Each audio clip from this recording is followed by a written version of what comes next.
जय किसान दोस्तों। जे फटाफट एक तो तमाम खेडूत भाईओ खेत मजूर भाईओ आप सौने विनंती के झड़पथी शेर करी दो। आप सौना सुधी अने खास करी अने जे बोटाद मार्केटिंग यार्ड में संघर्षनी लड़ाई जे खेडूतो लड़ी रह्या छे एनी साथे साथे आखा गुजरातना खेडूतोनी जेना पर आशा अपेक्षा छे एवा तमाम खेडूत भाईओने विनंती कि पहला तो वधु ने वधु आ लिंक ने शेर करिए जेथी करी અને ખરેખર ગુજરાતમાં સિસ્ટમ કેવી રીતે ચાલી રહી છે, ખેડૂતો માટે આ સરકાર શું વિચારી રહી છે, કઈ કઈ હદે દમનગીરી કરી શકે છે, આ તમામ મુદ્દાઓને લઈ અને ખાસ કરી ગઈકાલની ધરપકડથી લઈ અત્યાર સુધીની તમામ ઘટનાઓનો પર્દાફાશ તો કરીશું, પણ આખો ઘટનાક્રમ ગુજરાતના એક એક નાગરિક સુધી પહોંચાડવાના આપણે સૌ પ્રયત્ન કરીશું। દોસ્તો, પહેલા તો આપ સૌને આપના એક નાના ભાઈ તરીકે જય કિસાન। આપ સૌએ ગઈકાલ સવારથી લઈ આજ દિવસ સુધી અત્યાર સુધી જે ઉતાર ચઢાવનો ઘટનાક્રમ ઘટ્યો એમાં આપ સૌએ જે મને પ્રેમ આપ્યો આ અદ્ભુત હતો। मैं क्यारे मारा जीवन में एक 35 वर्षना युवान ने आटलो प्रेम कोई खेडूत करे आવું मैं मारा जीवन में क्यारे नहीं जोयु। पहला तो बोटाद जिल्लाना बोटाद आसपास में जे खेडूतो आ लड़ाई में सहकार आपवा माटे पधार्या आ तमाम खेडूतों ने नतमस्तक वंदन करूं छुं। दोस्तों, गई काले आम तो आ घटना खूब लांबा समय थी चालती बोटाद मार्केटिंग यार्ड में गुजरातना लगभग मोटा भागना मार्केटिंग यार्ड में क्यांक ने क्यांक खेडूतोने लूंटवानुं आयोजन पूर्वकनुं एक षड्यंत्र चाले छे। एमां सौथी वधारे खेडूतोने लूंटवानुं षड्यंत्र क्यांय चालतुं होय तो बोटाद मार्केटिंग यार्ड में चाले छे। बोटाद मार्केटिंग यार्ड में कड़दाना बहाना हेठळ वारंवार खेडूतोने लूंटवामां आवे छे। अगाऊ पण आ मुद्दे ज्यारे ज्यारे रजूआत करी त्यारे मौखिक जवाब आपवामां आवतो के हवे पछी कड़दो नहीं थाय, परंतु थोड़ा दिवस पछी फरी वखत आ कड़दानी सिस्टम चालू थई जती बोटाद मार्केटिंग यार्ड में। बोटाद मार्केटिंग यार्ड नु आजथी एक नवुं नाम आपणे जाहेर करीए छीए, बोटाद कड़दा मार्केटिंग यार्ड। आ बोटाद कड़दा मार्केटिंग यार्ड में वेपारीओ अमुक कमीशन एजंटो अने यार्डना सत्ताधीशो साथे मळी અને વર્ષોથી ખેડૂતોને ત્યાં કડદાના બહાના હેઠળ લૂંટી રહ્યા છે। જ્યારે ખેડૂતોની આ તમામ ફરિયાદ મળી, આ ફરિયાદ આવતા સ્વાભાવિક છે કે ખેડૂતના દીકરા તરીકે અને જ્યારે સમગ્ર ગુજરાતના ખેડૂત એક ખેડૂત આગેવાન તરીકે રાજુ કરપડાને જાણતા હોય ત્યારે મારી નૈતિક જવાબદારી બને કે આ મુદ્દાને ઉજાગર કરવો, આ મુદ્દાને લઈને બોલવું, આ મુદ્દાને લઈને લડવું। તો હું બોટાદ માર્કેટિંગ યાર્ડમાં 10/10/2025 સવારે 10 કલાકે રજૂઆત કરવા જાય છે એવી મેં જાહેરાત કરેલી, જે જાહેરાતના અનુસંધાને હજારોની સંખ્યામાં ખેડૂતો આક્રોશ સાથે રજૂઆત કરવા આવ્યા. માર્કેટિંગ યાર્ડના ચેરમેનને અમે બોલાવ્યા. માર્કેટિંગ યાર્ડના ચેરમેનને બોલાવી શાંતિ ગાંધી ચિંધ્યા માર્ગે શાંતિથી અમે રજૂઆત કરી કે ભાઈ ખરેખર અમારી બે માંગણીઓ છે, એકદમ વ્યાજબી માંગણી છે, આ માંગણી અમારી પૂરી થવી જોઈએ. અમારી માંગણી ખેડૂતો માટે એ હતી કે ગુજરાતના કોઈ પણ યાર્ડમાં આટલા મોટા પ્રમાણમાં ખેડૂતો સાથે છેતરપિંડી થતી નથી જેટલી બોટાદમાં થાય છે. અમારી માંગણી એ હતી કે બોટાદ માર્કેટિંગ યાર્ડમાં જે ખેડૂત કપાસ અથવા અન્ય કોઈ જણસ લઈને આવશે, એક વખત હરરાજી થાય એ સમયે વેપારી દ્વારા જેટલા સેમ્પલ લેવા હોય ચેક કરવા એટલા સેમ્પલ લઈને ચેક કરે. ત્યાર પછી એક વખત ભાવ નક્કી થઈ જાય. એક વખત ભાવ નક્કી થઈ ગયો પછી ફરજિયાત ખેડૂતોનો માલ વેપારીએ ખરીદી કરવી પડશે અને જે ભાવ નક્કી થયો એમાંથી એક પણ રૂપિયો ઓછો હિસાબમાં ખેડૂતોને આપવામાં નહીં આવે. જો વેપારી ભાવ ઘટાડશે, કડદો કરશે અથવા તો હરરાજી થઈ ગયા પછી કપાસ લેવાની જો ના પાડશે તો એ વેપારી પર લાયસન્સ રદ કરવા સહિતની કાર્યવાહી બોટાદ કડદા માર્કેટિંગના સત્તાધીશો કરશે, આવી બાહેધરી અમે માંગી હતી. આ અમારી પહેલી માંગણી હતી. ખોટું શું હતું કે માર્કેટિંગ યાર્ડમાં એક વખત બોલાઈ ગઈ, હરરાજી થઈ ગઈ, પછી એ કપાસ નથી લેવો, ક્વોલિટીમાં ડિફરન્સ છે એટલે ભાવ નીચો આપશું. આ બધા નાટકની ક્યાં જરૂર છે? તમારામાં વ્યાત હોય એટલા કપાસની ખરીદી કરો, પછેડી હોય એટલી હોડ તણાય. મોટા ઉપાડે ત્યાં ભાવ બોલાઈ જાય છે, મોટા ઉપાડે હરરાજીમાં ખરીદી કરી લેવામાં આવે. ત્યાર પછી અભણ માર્કેટિંગ યાર્ડમાં રહેલો અમારો ખેડૂત વેપારીને ત્યાં કપાસ ખાલી કરે ત્યારે વેપારી દ્વારા કહેવામાં આવે કે 1400 રૂપિયામાં હરરાજી થઈ હતી, પણ હવે 200 રૂપિયા કાપીશું, 250 રૂપિયા કાપીશું, 300 રૂપિયા કાપીશું. જેવી ખેડૂતની ગરજ એવી રીતે ખેડૂતોને લૂંટવાનું કામ કોઈ કરતું હોય તો બોટાદ માર્કેટિંગ યાર્ડના સત્તાધીશો, બોટાદ માર્કેટિંગ યાર્ડના કમિશન એજન્ટો, બોટાદ માર્કેટિંગ યાર્ડના વેપારીઓ કરી રહ્યા છે. એક ખેડૂતના દીકરા તરીકે લોહી ઉકળી ઉઠે છે કે આવી રીતે ખેડૂતોનું શોષણ કરવાનું છે. અમે માંગણી એ લઈને ગયા કે આ કડદા સિસ્ટમ બંધ થવી જોઈએ. માર્કેટિંગ યાર્ડનો ચેરમેન મીડિયા સામે આવીને કહે છે કે અમે કડદો બંધ કરી દીધો છે. તો અમે કહ્યું કે ભાઈ લેખિતમાં આપો, કડદો બંધ કર્યો હોય તો. હવે પછી કડદો નહીં થાય, લેખિતમાં બાહેધરી આપો. આ બાહેધરી આપવામાં નથી આવતી. અમારી બીજી માંગણી હતી કે બોટાદ કડદા માર્કેટિંગ યાર્ડની અંદર જે ખેડૂત પોતાનો કપાસ અથવા અન્ય જણસ લઈને આવે, હરરાજી થઈ ગયા પછી આ ખેડૂત પોતાના ખર્ચે કોઈ વેપારીના ગોડાઉન સુધી કે જીન સુધી કપાસ નાખવા નહીં જાય.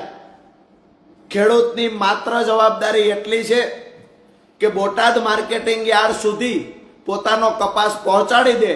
પછી કપાસને ક્યાં લઈ જવો, શું કરવો, એ એક વખત હરરાજી થઈ ગઈ, વેપારીએ ખરીદી લીધો, ત્યાર પછી એ વેપારીએ જોવાનું છે, ખેડૂતે નથી જોવાનું.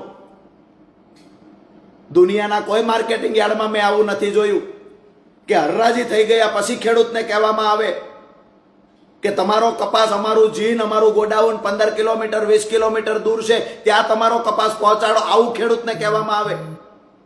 એ ખેડૂતને ભાડું પણ આપવામાં નથી આવતું દોસ્તો. તો અમારી મુખ્ય બે માંગણીઓ હતી કે એક તો જે કપાસની હરરાજી થઈ જાય ત્યાર પછી એક પણ રૂપિયો બિલમાં ઓછો ન આપવામાં આવે અને જેટલી પણ ખેડૂતનો કપાસ હશે કે અન્ય જણસ હશે માર્કેટિંગ યાર્ડમાં લાવ્યો છે, જેની હરરાજી થઈ છે, એ તમામ જેટલો પણ જથ્થો કપાસનો હોય એ વેપારીએ ખરીદી લેવાનો. આમાં અમારી ખોટી વાત શું હતી? હરરાજી થઈ છે, વેપારીએ ખરીદી કરી છે, ત્યાર પછી આનાકાની કરવાનો પ્રશ્ન ક્યાં ઊભો થાય છે? શું કામ બોટાદમાં જ આવું થાય છે? બીજી વાત અમારી હતી કે માર્કેટિંગ યાર્ડ સુધી ખેડૂત પોતાના ખર્ચે કપાસને જણસને પહોંચાડે છે, પછી વેપારીએ ક્યાં લઈ જવું એ તો વેપારીએ નક્કી કરવાનું છે. વેપારીએ પોતાના વાહન મૂકવાના છે. કાલે તો વેપારી એવું કહે છે કે મારું ગોડાઉન રાજકોટ છે, પાળિયાદ છે, તો શું ખેડૂતે વેપારીનું ગોડાઉન જ્યાં છે ત્યાં નાખવા જવાનો કપાસ? આ બંને માંગણીઓ લઈને અમે ગયા હતા કે ભાઈ લેખિતમાં બાહેધરી આપો કે ખેડૂતની સાથે આવી રીતે ક્યારેય ફરીવાર ચીટિંગની ઘટના નહીં બને. તો આ બાહેધરી આપવામાં આનાકાની કરી ચેરમેન ભાગી ગયા. વેપારીઓએ ચેરમેન પર દબાણ કર્યું હોય એવું અમને લાગ્યું. ક્યાંક ને ક્યાંક યાર્ડના સત્તાધીશો વેપારીઓની સામે ઘૂંટણીએ પડી ગયા હોય એવું અમને લાગ્યું.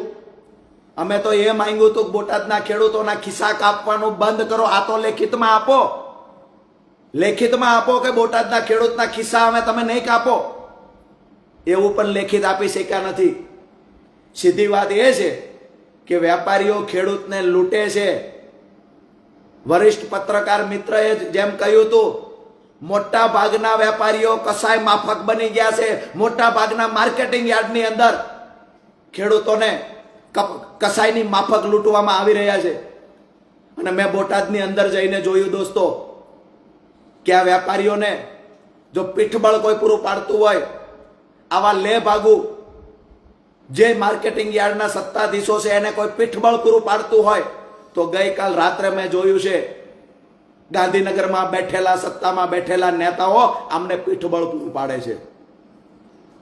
દોસ્તો અમે શાંતિથી કાર્યક્રમ કરતા, શાંતિથી અમે રામધૂન બોલાવતા, શાંતિથી ભજનો બોલાવતા કે જ્યાં સુધી અમને બાહેધરી નહીં આપે ત્યાં સુધી અમે અહીંયાથી નહીં જઈએ. અચાનક સાંજે વેપારીઓ દ્વારા હડતાલ ઉપર ઉતરી જવામાં આવે છે કે અમે કોઈની ખરીદી નહીં કરીએ. વેપારીની સામે યાર્ડના સત્તાધીશો સરેન્ડર થઈ જાય છે. માઇકમાં એલાઉન્સ કરવામાં આવ્યું સાંજે 5 વાગે ગઈકાલે કે આવતીકાલથી બોટાદ કડદા માર્કેટિંગ યાર્ડ બંધ કરવામાં આવે છે. અચોક્કસ મુદતની હડતાલ રાખવામાં આવી છે. ભાઈ ખેડૂત સંગઠિત બન્યો, ખેડૂત જાગૃત બન્યો. એ ખેડૂત જ્યારે કહેવા માટે આવ્યો ભાઈ કડદો બંધ કરો, તો વેપારીઓને તો ન ગમ્યું, યાર્ડના સત્તાધીશોને પણ ન ગમ્યું. મતલબ સાફ હતો, કમિશન એજન્ટ હોય, યાર્ડના સત્તાધીશ હોય કે વેપારી હોય, આ તમામની ભાગ બટાય આ કડદા કાંડની અંદર થતી હતી. અમે શાંતિથી બેઠા હતા. રાત્રે અચાનક જ રાત્રે 2:30 થી 3 વાગ્યાના અરસામાં પોલીસ આવે છે. પહેલી વાર આટાફેરા કરવાનું ચાલુ થાય છે. 12 થી વધારે ગાડીઓ માર્કેટિંગ યાર્ડમાં આવે છે. અમને સમાચાર મળ્યા કે રોડ પર મોટો પોલીસ બંદોબસ્ત ગોઠવી દેવામાં આવ્યો છે. અમને થયું કે અહીંયા ધરણા પર બેઠા છીએ, આ સંસ્થા ખેડૂતોના બાપની છે. અમારે અહીંયા કોઈ અમે કોઈની પ્રાઇવેટ જગ્યા પર બેઠા નહોતા, નહીતર પણ એવું લાગે કે કોઈ અમારી ફરિયાદ કરે. માર્કેટિંગ યાર્ડ છે એ તો ખેડૂતના બાપની સંસ્થા છે અને ખેડૂત પોતાના હક અધિકાર માટે પોતાની સંસ્થામાં નહીં બેસી શકે તો ક્યાં બેસી શકે? અમે માર્કેટિંગ યાર્ડમાં શાંતિથી અમારી ટીમ સાથે મોટી સંખ્યામાં ખેડૂતો પણ આવેલા અને ત્યાં બેઠેલા. રાત્રે 2:30 થી 3 અરસામાં એક સાથે પોલીસનો કાફલો ધસી આવે છે. જે જગ્યાએ અમે હતા ત્યાં આવીને ધક્કામુક્કી કરવામાં આવે છે. એક જ વાત અને એક જ ગોલ સાથે આવે છે કે રાજુભાઈ કરપડા જે જગ્યાએ છે ત્યાંથી એને ઉઠાવી લેવાના છે. હું અભિનંદન આપું છું બોટાદ માર્કેટિંગ યાર્ડમાં રાત્રે રહેલા ખેડૂતોને, સલામ કરું છું એ ખેડૂતોને. ગઈકાલ રાત્રે ખેડૂતોએ કિલ્લાબંધી કરી દીધી પોતાના હાથથી. મને પકડી રાખવાના પ્રયત્ન કર્યા. એક બાજુ પોલીસે, હું શ્વાસ નહોતો લઈ શકતો એવી સ્થિતિમાં હતો, તેમ છતાં ધક્કામુક્કી ચાલુ રાખી. મેં એવું પણ કહ્યું કે મને શ્વાસ લેવામાં તકલીફ પડે છે, ધક્કામુક્કી મહેરબાની કરીને ના કરો. તેમ છતાં ધક્કામુક્કી ચાલુ રાખવામાં આવી.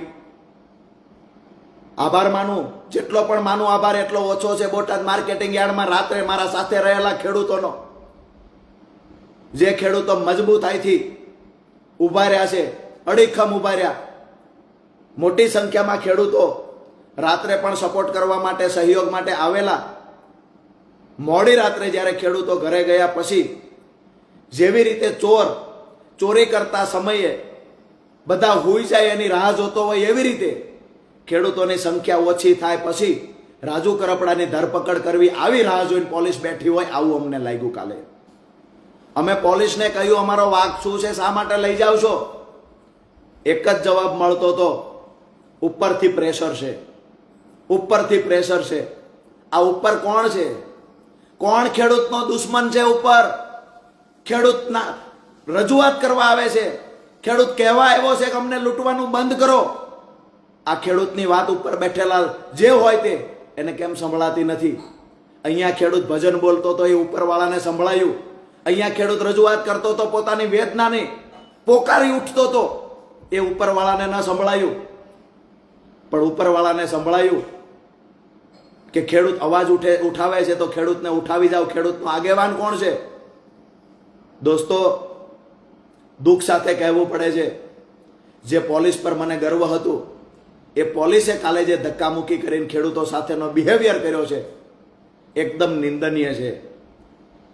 મારી ધરપકડ સમયે મોટા ભાગના ખેડૂતોએ મને પકડી રાખવાના પ્રયત્ન કર્યા. રાજુભાઈના શું વાંકમાં લઈ જાઓ છો? આ પ્રશ્નો કર્યા.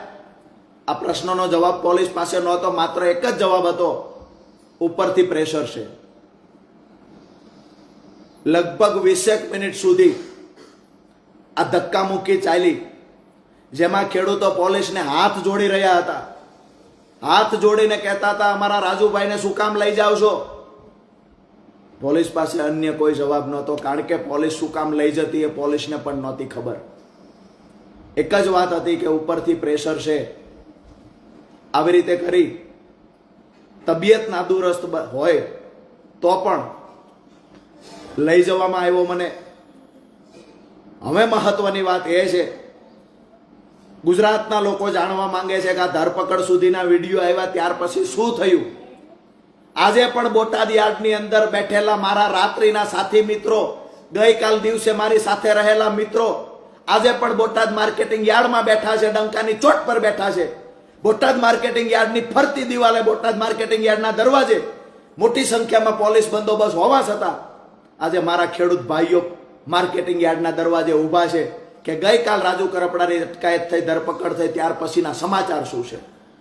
તો એ કહેવા માટે આજે હું ફેસબુક લાઈવ થયો છું. અને અમારી લડાઈ શા માટે હતી એ ગુજરાતની જનતાને ખબર પડે, ગુજરાતના તમામ વર્ગના લોકોને ખબર પડે કે આ સરકારની કૃષિ વિરોધી અને ખેડૂત વિરોધી નીતિ શું છે, એ ઉજાગર થાય. સરકારના ચાવવાના અને દેખાડવાના પણ જુદા જુદા છે, એને પણ લોકોની સામે ઉજાગર કરવા માટે ગઈકાલ 10 વાગ્યાથી અત્યાર સુધીની તમામ ઘટનાઓને ફેસબુક લાઈવના માધ્યમથી આપ સુધી પહોંચાડવાના પ્રયત્ન કરી રહ્યો છું. રાત્રે માર્કેટિંગ યાર્ડમાં પોલીસે જ્યારે મને ગાડીમાં બેસાડ્યો ધક્કામુક્કી કરીને, ક્યાંક ને ક્યાંક મારા કપડાં પણ તૂટી ગયેલા હતા, કારણ કે ધક્કામુક્કી જેટલી કરવામાં આવી. હું શાંતિથી પોલીસને કહી રહ્યો હતો કે સાહેબ હું શાંતિથી વાત કરવા તૈયાર છું, તમે શાંતિથી વાત કરો, શું છે એ અમને સંભળાવો. જો તમારી મજબૂરી હશે તો હું પણ માનું છું, મજબૂરી હશે તો અમે તમને સહયોગ કરીશું. અમારે અહીંયા કોઈ કાયદો હાથમાં લેવો નથી. અમે તો શાંતિથી રામધૂન બોલાવીએ છીએ, ભજન બોલાવીએ છીએ, તમે વાત તો કરો. પરંતુ વાત કરવાની બદલે સતત ધક્કામુક્કી ચાલુ રહી. અને એવડા મોટા ટોળામાં જ્યારે ધક્કામુક્કી ચાલુ રહે ત્યારે સ્વાભાવિક છે કે થોડીક સ્વાસ્થ્યને લઈને પણ તકલીફ થાય, જે તકલીફ મને થઈ. તો ત્યાર પછી પોલીસ ગાડીમાં બેસાડીને લઈ જવામાં આવ્યો. હું વારંવાર પૂછતો રહ્યો કે મને ક્યાં લઈ જવામાં આવે છે. અધિકારીની શું મજબૂરી હશે મને ખબર નથી. અધિકારી તરફથી જવાબ નહોતો મળતો ક્યાં લઈ જઈએ છીએ. હમણાં કહીએ આ જવાબ મળી રહ્યો હતો. બોટાદથી લઈ અને ફૂલ સ્પીડમાં ગાડી ચલાવી મને સાળંગપુર બાજુ લઈ જવામાં આવ્યો. એટલે મને એવું લાગ્યું કે મને ક્યાંક બોટાદથી દૂર લઈ જવાના પ્રયત્ન થઈ રહ્યા છે. દોસ્તો, સાળંગપુર ક્રોસ કરીને પણ મેં પૂછ્યું કે ખરેખર મને જ્યાં બી લઈ જવો હોય ખેડૂત માટે શહીદ થવાની તૈયારી સાથે મેદાનમાં ઉતર્યો છું. કોઈ પોલીસના ડરથી નથી હું પૂછતો. હું એટલા માટે પૂછું છું કે મને પોતાને ખબર પડે કે હું ક્યાં જાઉં છું અને ક્યાં તમે લઈ જઈ રહ્યા છો. મારી સાથે જે રહેલા માણસોને પણ મારે મેસેજ આપવો છે કે મને ક્યાં લઈ જાઓ છો, કમસે કમ એ તો ખબર પડે. મારા ઘરે તો મને જાણ કરવા દો કે તમે મને ક્યાં લઈ જાઓ છો. બંધારણીય અધિકાર મળ્યો છે. પોલીસ જ્યારે અટક કરે, પોલીસ ધરપકડ કરે ત્યારે પરિવારને જાણ કરવાની હોય. તેમ છતાંય મને કહેવામાં આવ્યું, હમણાં કહીએ, થોડી વારમાં કહીએ. એમ નામ કરતા દોસ્તો મને શેખ બરવાળા લઈ જવામાં આવ્યો.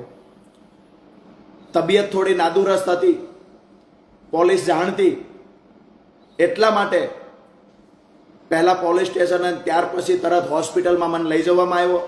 બરવાળા સામૂહિક આરોગ્ય કેન્દ્ર જે હાઈવે પર હતું, આ હોસ્પિટલમાં મને લઈ જવામાં આવ્યો, જ્યાં 2 ડોક્ટર હાજર હતા. મોટી સંખ્યામાં પોલીસ કાફલો પણ એ ગ્રાઉન્ડમાં હાજર હતો. આ બધી ઘટનાઓ જોયા પછી મને એવું લાગ્યું કે ખેડૂતના દીકરા તરીકે, ખેડૂત આગેવાન તરીકે લડવું, ખેડૂતો માટે લડવું, આ કોઈ ગુનો છે?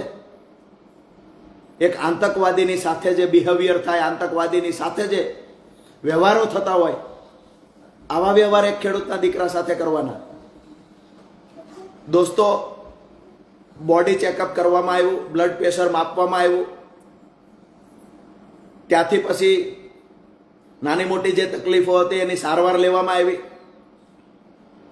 બીપી હાઈ આવ્યું, એના માટે પણ ટ્રીટમેન્ટ ચાલુ કરવામાં આવી. ત્યાર પછી લગભગ આ ઘટનાક્રમ ત્યાં 2.5 થી 3 કલાક સુધીનો આ ઘટનાક્રમ હોસ્પિટલ અને પોલીસ સ્ટેશન વચ્ચે ચાલ્યો, જે બંને આજુબાજુમાં છે. હું તો પહેલી વખત બરવાળા હોસ્પિટલમાં ગયો, હું પહેલી વખત બરવાળા પોલીસ સ્ટેશન સુધી ગયો, પણ બંનેનું ડિસ્ટન્સ એકદમ નજીક છે, બંને બાજુમાં છે, મેં જોયું કાલે. ત્યાર પછી મેં જેને જાણ કરવાનું કીધું એને પોલીસે જાણ કરી, પણ એવી રીતે કરવામાં આવી કે અમે તમને થોડી વારમાં કહીએ છીએ કે રાજુભાઈને ક્યાં લઈ ગયા છીએ. કમ્પ્લીટ જાણ ન કરવામાં આવી. ત્યારબાદ મને કહેવામાં આવ્યું કે તમને અહીંયાથી બોટાદની હદ બહાર મૂકવાના છે. મેં કહ્યું, કેમ ભાઈ? મારી રાહ જોઈને માર્કેટિંગ યાર્ડમાં ખેડૂતો બેઠા છે, હું શું કામ જાઉં? મેં એવું તો ગુનાહિત કૃત્ય શું કર્યું છે તો હું બોટાદની હદ છોડીને જતો રહું? પોલીસ દ્વારા મારી વાત કોઈ રીતે માનવામાં ન આવી અને 2 પોલીસની ગાડીઓ સાથે, ફૂલ પોલીસ બંદોબસ્ત સાથે પહેલા મને કહેવામાં આવ્યું કે તમને પોરબંદર લઈ જઈએ છીએ. મેં સતત મારી વાત ચાલુ રાખી કે ભાઈ આ ખોટું થાય છે. ત્યારબાદ મને ખબર પડી કે મને સુરેન્દ્રનગર બાજુ લઈ જાય છે રોડ જોઈને. પોલીસ બંદોબસ્ત વચ્ચે લગભગ 1 વાગ્યા આજુબાજુ મને સુરેન્દ્રનગર પહોંચાડવામાં આવ્યો. સુરેન્દ્રનગર પહોંચાડ્યા પછી મને સખત શબ્દોમાં એવું કહેવામાં આવ્યું કે તમને કોઈ પણ સંજોગે બોટાદમાં અમે પ્રવેશ કરવા દેવાના નથી. તમારી જે મહાપંચાયત રવિવારની છે એ અમે કોઈ સંજોગે થવા દેવાના નથી. તમારા ઘર સુધી અમે પહોંચાડી દઈએ છીએ. તમારા ઘરની બહાર નીકળતાની સાથે ચાપતો પોલીસનો બંદોબસ્ત હશે. પોલીસની નજર નીચે જ તમને રાખવામાં આવશે. દોસ્તો, એક ખેડૂતના દીકરા તરીકે આનાથી દર્દનાક બીજી કોઈ ઘટના કઈ હોઈ શકે કે મારા ખેડૂત પરિવાર માટે હું લડવા ગયો, ત્યાંથી મને ધક્કામુક્કી કરીને પોલીસ સ્ટેશન લઈ ગયા. પોલીસ સ્ટેશનથી બંદોબસ્ત સાથે સુરેન્દ્રનગર પહોંચાડ્યો. સુરેન્દ્રનગર પણ હું અહીંયા ઘરની બહાર નીકળું અને તરત જ અટકાયત કરી લઈશું એવી ધમકીઓ આપવામાં આવી. અહીંયા ઘરની બહાર સતત સિવિલ ડ્રેસમાં પોલીસની અવર જવર, હું ઘરે આવ્યો ત્યારે 1 કલાકથી ચાલુ હોય, સતત અવર જવર ચાલુ છે. મને એ થાય છે કે મેં ગુનો શું કર્યો છે? મારા પર કેમ આટલો બધો પોલીસ દમન ગુજારે છે? મેં અપરાધ શું કર્યો છે? અને જે પોલીસ કહે છે કે ઉપરથી પ્રેશર છે, આ ઉપર કોણ છે, એકવાર નામ તો આપો. ગુજરાતના ખેડૂતોને પણ ખબર પડે કે આ ઉપર કોણ છે, ખેડૂતનો વિરોધી છે, ખેડૂતનો દુશ્મન કોણ છે ઉપર. દોસ્તો, એક વાત નક્કી છે, ક્યાંક ને ક્યાંક સરકારના દબાવમાં આવી અને પોલીસ અધિકારીઓ કાર્યવાહી કરતા હશે એવું માનીએ. પોલીસ અધિકારીઓની પણ મજબૂરી હશે. પણ મારી વાતને ફેસબુક લાઈવ પૂરું કરતા પહેલા અત્યાર સુધી બનેલી ઘટનાની મેં વાત કરી. મારા ઘરની બહાર પોલીસની અવર જવર સતત 1 કલાકથી ચાલુ છે. મને ખુલ્લીને કહેવામાં આવ્યું છે બોટાદ પોલીસ દ્વારા કે જેવા બહાર નીકળશો એવા તમારી અટકાયત ફરીવાર કરી લેવાની છે. પોલીસની અટકાયતથી ડરતા નથી, ધરપકડથી ડરતા નથી, પોલીસ કેસ કરશે જુઠ્ઠા એનાથી ડરતા નથી અમે. મહત્વની વાત એ છે કે અમારો કોઈ અપરાધ નથી, કોઈ ગુનો નથી, તેમ છતાં ગુજરાત પોલીસ અમારા પર દમન શા માટે ગુજારે છે? ગુજરાત પોલીસ, બોટાદ પોલીસ, જે બોટાદ માર્કેટિંગ યાર્ડમાં વેપારીઓ લૂંટી રહ્યા છે ખેડૂતને, એના પર કાર્યવાહી નથી કરી શકતા. શું નમાલી છે પોલીસ? નમાલી સરકાર છે કે વેપારીઓ બેફામ લૂંટે ખેડૂતને? કાર્યવાહી, ખેડૂતની રજૂઆત આવવા છતાં વેપારી પર કાર્યવાહી નથી કરી શકતા. અને એક ખેડૂતો માટે 35 વર્ષનો યુવાન લડવા નીકળ્યો, તે યુવાનનો અવાજ દબાવવાના પ્રયત્ન થઈ રહ્યા છે. દોસ્તો, ગમે એટલી કિલ્લેબંધી પોલીસ કરે, બોટાદ માર્કેટિંગ યાર્ડમાં બેઠેલા ખેડૂત ભાઈઓ, આજુબાજુમાં રહેલા ખેડૂત ભાઈઓ અને તમામ ગુજરાતના સૌરાષ્ટ્રના ખેડૂત ભાઈઓને એક વાત કરવા માટે આજે ફેસબુક લાઈવ થયો છું. સમગ્ર ઘટનાને લઈને ચર્ચા કરી. હવે એક બીજી મહત્વની વાત કે અહીંયા ઘરની બહાર પોલીસને જેટલા આટાફેરા કરવા હોય એટલા કરે. આવતીકાલે મારા ખેડૂતોના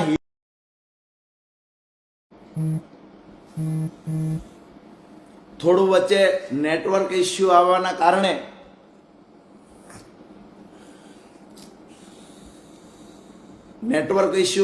વચ્ચે અવાજ જતો રહ્યો મારો.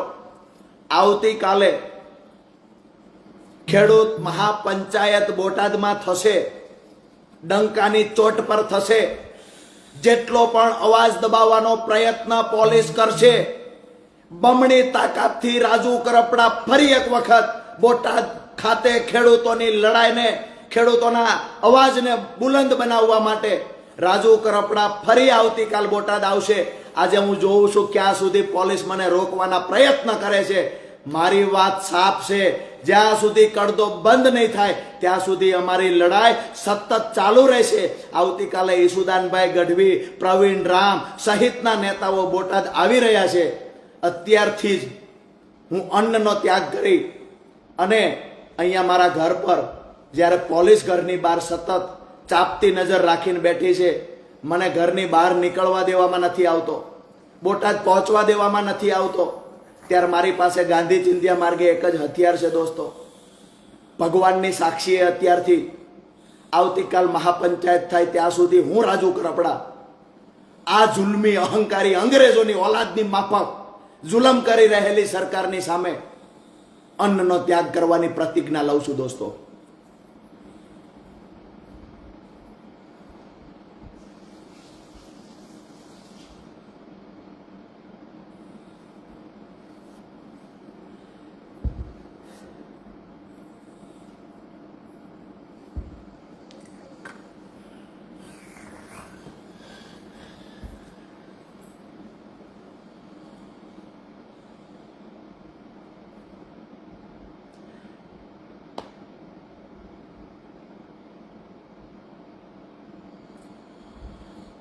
વધારે વિશેષ કાંઈ